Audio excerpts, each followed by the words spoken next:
Hello, everyone, and welcome to Vue.js Live 2024. I'm Evan Yu, the creator of Vue and Vite. Today, I'm super excited to share with you a 10 years retrospective on Vue.js.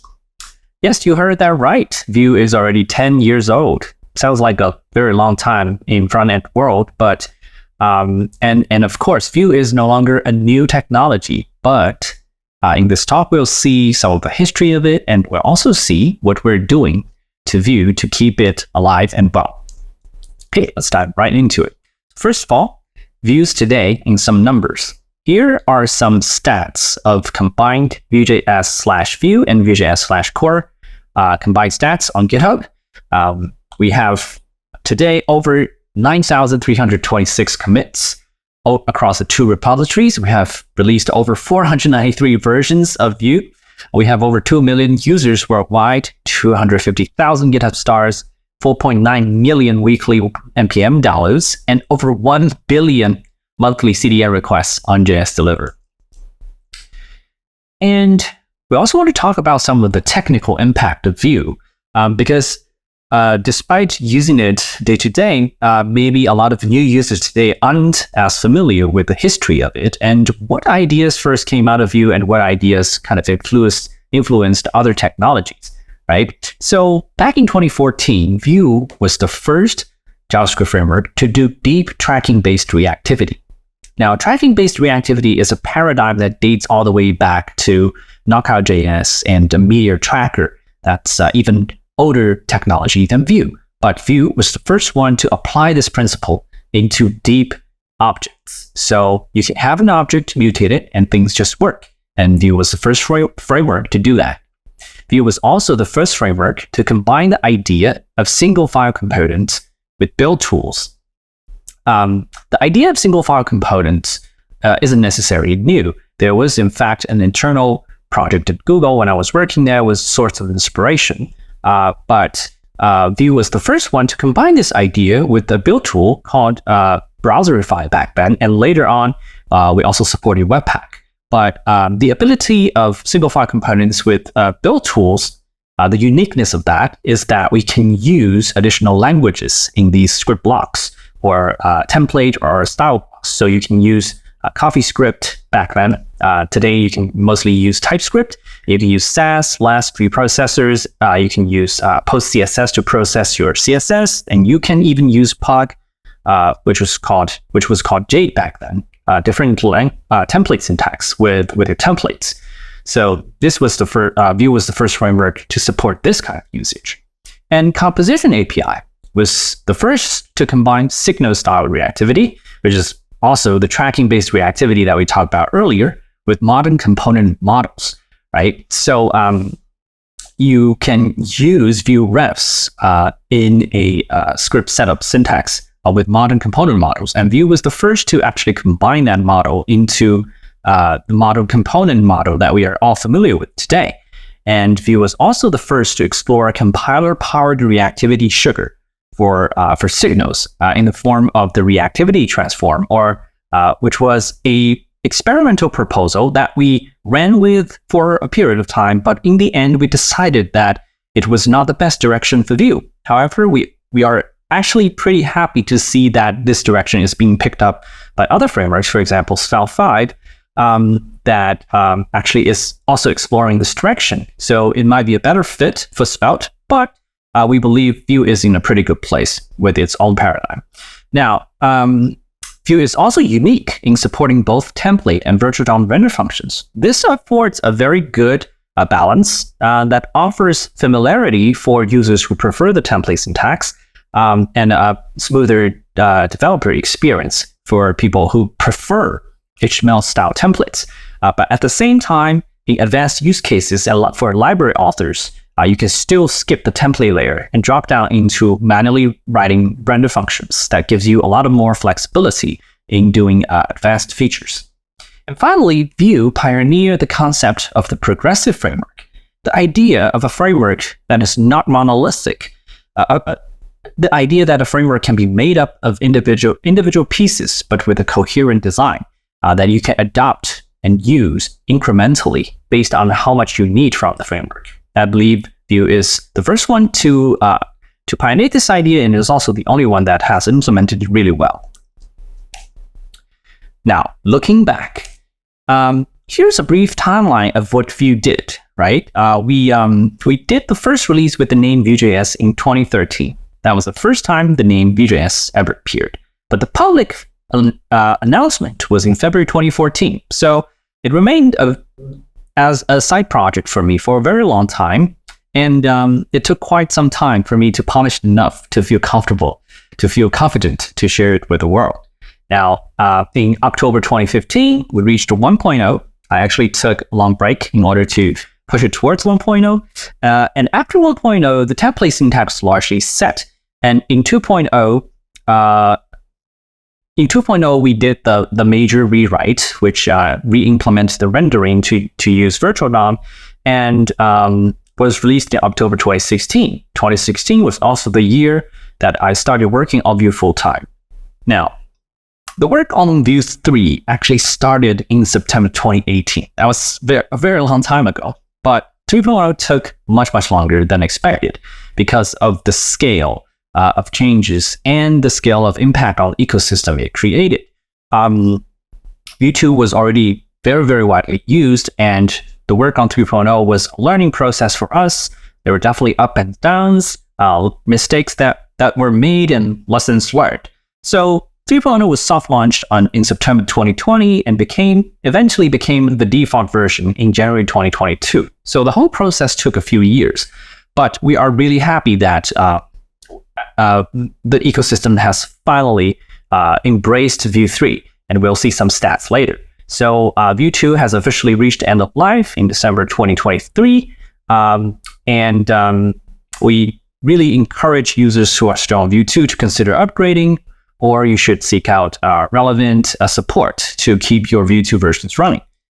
Now, so this was a really kind of like a nostalgic moment where I still have this blog post up somewhere talking about the first week of launch of Vue.js. And I was really happy that I got a few hundred GitHub stars in the first week, which was a great achievement for me back then. But after the initial launch, right, there were ups and downs where the reality hits. So I don't know if anyone have heard of the technology adoption cycle. There is, whenever a new technology comes out, there is a technology trigger. There's a peak of inflated expectations. Then there's the trial of disillusionment, slope of enlightenment, and finally you reach the plateau of productivity. Now, I would say there is a very similar process when you get into open source over time. Now, when you first get into open source, there's this great excitement, peak of excitement and output. I was working almost all day, every day on Vue when I was pushing for the initial launch, and also pushing for 1.0, pushing for 2.0. Those were the moments where I could just work on it all day. But there are also moments of burnout and self-doubt when there are bugs, issues, people criticizing the design decisions that we made. And I had to adjust to these comments over time. I had to learn what are the actual right decisions. It takes a really long time for you to realize you can't really please anyone, and sometimes you just have to make hard calls. And eventually we reach the slope of rebalancing and reach the plateau of productivity. But obviously there are challenges when you need to get through those burnout periods, and that's what I call the chasm. For a lot of open source maintainers, crossing this chasm is the major challenge that you have to go through. And if you're working on open source projects, there will definitely be moments like this. And just know that you have to learn to adjust how to deal with this. And you need to learn to find a balance between your goals, your life, your work, and open source. And I really hope that everyone working in open source can find that, can get out of the chasm and reach this balanced plateau of productivity. So here are some graphs. If you look at my GitHub contribution graphs, you will see that there were definitely moments of burnouts and self-doubts. So I want to be really open about this. I want to let everyone know that even behind some of the most successful open source projects, maintainers are human too, right? So there will be time where they need to adjust. There are times where they need to take a break. They will need to find inspiration, they need to go and recharge and find their motivation again. So this happens, this is normal, and I want to normalize this for open source maintainers so that we feel less pressured. And I hope to see few fellow maintainers burn out. And it wouldn't have been possible to carry through without the support from the amazing Vue community. I'm putting the word up here 3 times because that's just how important it is. The Vue community is the one single thing that I'm the most proud of. Vue is about people. It's the most diverse, inclusive, welcoming, and open-minded community that I know of, full of amazing and wonderful people.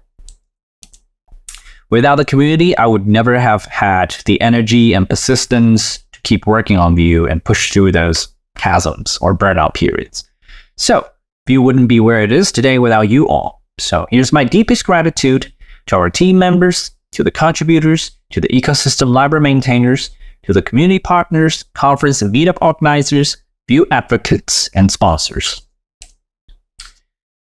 Okay, so now let's talk a bit about sustainability and independence, which I think is also another aspect that really makes Vue unique. Vue is currently the only mainstream framework that remains independent, i.e. not dominantly owned backed by a single corporation. Why is this important, you may ask? The reason, I think, is we are not constrained by the financial support of a single entity, which means we're not going to be swayed in the technical directions just because one big backer wants us to go a certain way, right? All of our sponsors, all our financial supporters are decentralized, and they don't really have strong swaying power into the technical decisions made for the project. So the project is able to operate solely considering the interests of the users, and every user's opinion will get equal consideration. And another important aspect of the Vue ecosystem is the collaborative mindset. Thanks to the independence, right? The Vue ecosystem is unique in a way it spawns many, many notable efforts that end up benefiting more than the framework itself, right? If things were for benefits, this would look quite different. The Vue community has been the source of multiple efforts that benefited the entire JavaScript ecosystem as a whole. Just to name a few, we have Vite, we have Bolar, we have Vue.js, Nitro, and some cross-framework DevTools work that's being worked on. All of these from Vue and Vite community members. And finally, I want to take a peek into the current state and the future of Vue. So, Vue 3 usage has increased by 77.6% over the past year. Very strong growth for Vue 3, and it's also taking up a much larger percentage of total Vue downloads, and now constitutes over 58.3% total NPM usage. A lot of legacy Vue 2 applications are obviously still running, and people will still continue to work on it. So it's still good to see the percentage of Vue 3 continues to grow over time. Now, 3.4 is the current minor release, which was released in December 2023. The main flagship feature in 3.4 was a completely rewritten parser that is 2 times faster than before.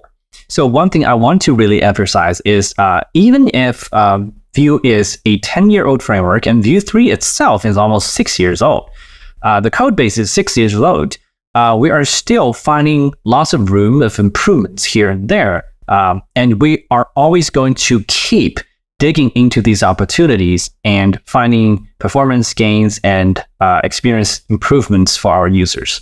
Now, 3.4 also shipped a more efficient reactivity system that reduced a lot of unnecessary calculations in computer properties. We also stabilized defined model and shipped vbind same name shorthand. both of which have great developer experience improvements. Now, the most recent notable change in 3.4 is in the recent patch, we shipped some pretty important server-side rendering performance improvements. Now, this was largely triggered by a public benchmark that has been circulating around on Twitter. And by inspecting the benchmark, I was able to identify a few cases where some of the optimization was leading to Vue's poor performance in the original benchmark. So now, with those changes landed in 3.4.22, we see a whopping 3.8x improvement in that benchmark for Vue alone. And for Next, there's also a very, very notable 1.77x improvement. And Daniel has also submitted a pull request that optimizes the Next usage when using async data that avoids using deep data structures for fetching the data, which is going to be the default in Next 4, which again improves the performance in that benchmark by quite a bit. So if you're using Next or you're using server-side rendering with Vue, your other methods, make sure to upgrade to the latest version. So let's talk a bit about what's planned for the next version in 3.5 and beyond. So first of all, we're shipping even more reactivity efficiency improvements. So the current minor branch on GitHub is the in-development branch for 3.5 has already merged two very important pull requests for the reactivity system. PR number 10407 provides a rewrite of the reactivity system again. So the internal tracking data structure has been refactored with a 56% memory usage improvement. So memory usage is quite important because in data-intensive applications, garbage collection can actually be a performance killer. So using less memory is going to help a lot for highly dynamic applications. Now, 9511 provides a 10 times gain when tracking large reactive arrays. Now, this has been actually quite a common source of performance bottleneck when you have really, really large arrays and you put it into a deep data structure. Now, this PR actually provides a smarter way to avoid tracking unnecessary dependencies when iterating through over these large arrays. Now, and provides very, very significant gains in these cases. We are also thinking about stabilizing reactive props to structure because we're seeing quite positive feedback in the RFC discussion. But before we finally do that, we would encourage you to voice your opinion in the RFC to help us make a final decision. There are also planned SSR improvements in 2.5, but the primary one being to stabilize suspense. It has been experimental for a very long time, and we're really looking forward to stabilize it. And then there are small APIs like UseID, quality of life improvements like built-in HTML nesting validity check, helping you to catch cases where you are accidentally putting divs inside Ps or Ps inside divs. And we are also going to look at a possibility of built-in lazy hydration using async components as boundaries. Now, a lot of you are probably curious about the status of Vapor Mode. Now, we are making great progress on Vapor Mode.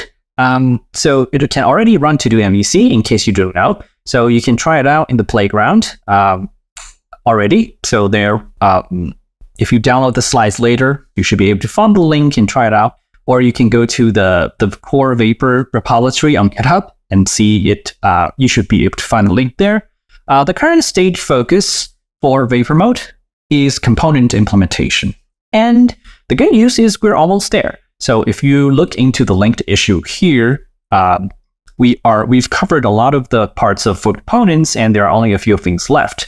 And once we finish components, the next stage focus will be on the interop between Vapor and Virtual DOM, i.e. being able to compile and embed Vapor components into your current applications. So that's going to be the next big milestones to hit.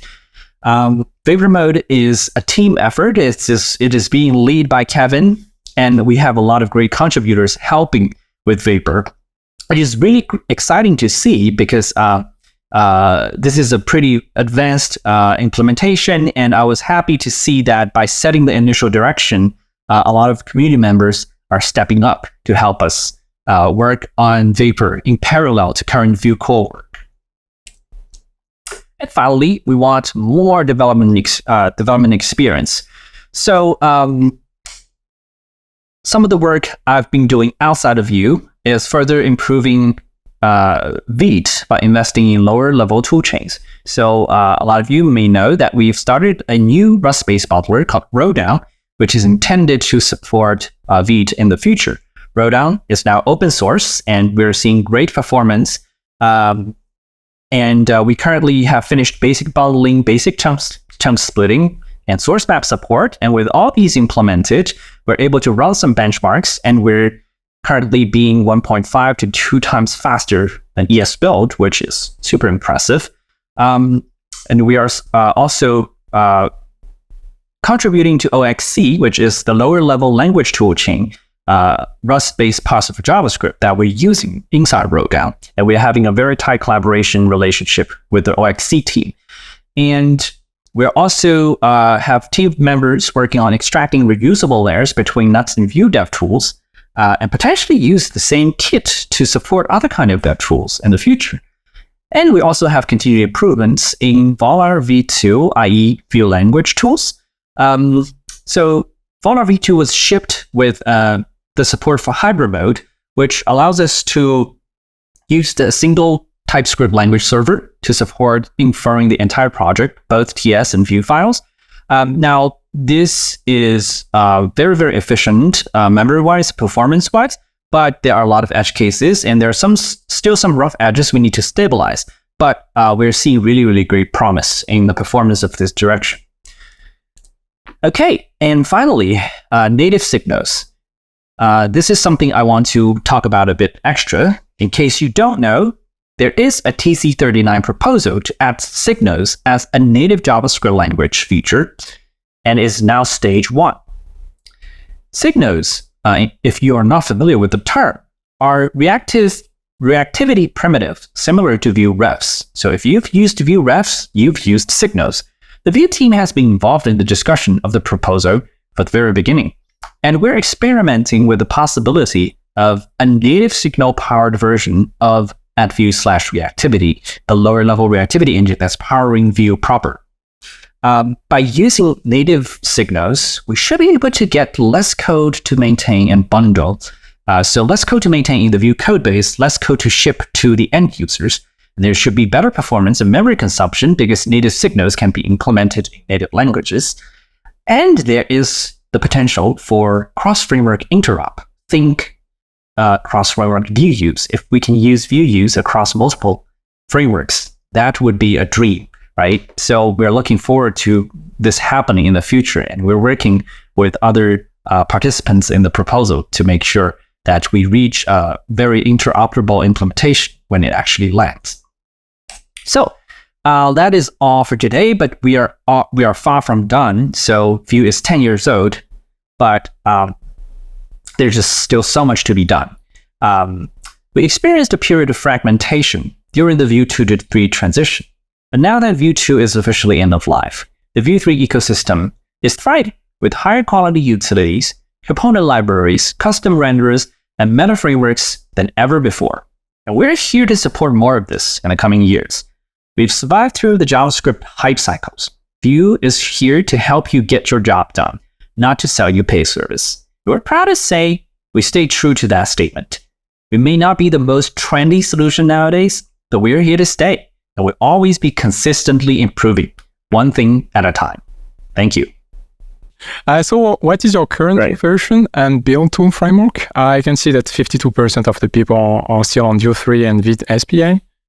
And second leading one is Nuxt 3. So that's nice. At least everybody's migrated to Vue 3 as of today.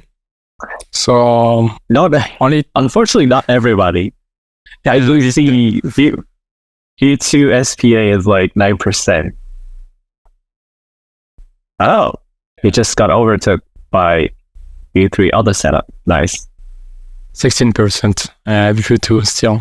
I mean, it's still better than a year ago. So yeah. Yeah. Okay. So now let's go back to the Q&A. Finally, sorry for before. Hello, I'm a React developer. Recently, I started to learn Vue.js. So my question is how to become a pro in Vue, and what is your advice to a beginner in Vue.js?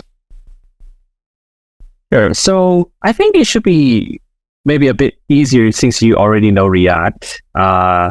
Composition API, has a lot of similarities with React hooks. So you should feel right at home. In fact, there should be a bit less to worry about in terms of tracking dependencies, passing dependency arrays. You don't need to worry about that in Vue.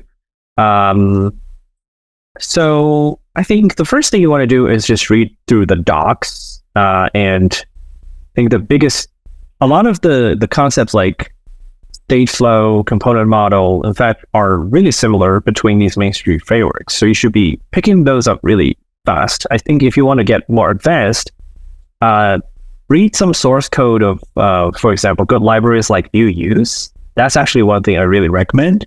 Take a look at how people extract these common utilities into reusable Vue composables, aka hooks. I think that's a really good way to get more acquainted with how Vue reactivity works. Okay. So the most voted question is Suspense has been around for a long time, but still warned as being experimental and likely to change. Is this still correct? It is still experimental. We're planning to stabilize it soon. And in fact, I don't think the API is going to change much. So it's mostly making sure it's, if anything we want to change, it probably won't affect end users very much. Do you have maybe like a wide ETA? Like 2025 or the end of the year? This year, definitely. Nice. Yeah. Nice. And maybe a quick update on the Vue.js plugin on VS Code. Yeah, so the recent 2.0 release, I know there has been quite some issues with some users. So some of the issues are actually due to the bugs in VS Code. So and then there's a recent issue where if you're check your VS Code Vue extension version, if it's on 2.0. It's stuck on an old version. Do a new search, uninstall the old one, and install the version that is 2.0.14 or above, so that you get continuous auto upgrades. So that's an issue we're trying to get in touch with VS Code to resolve. Okay, so it's not even like a Vue.js issue. Perfect. So thanks again for all of those questions, Evan. See you some other time, and have an amazing day. All right. Thank you. You too. Bye.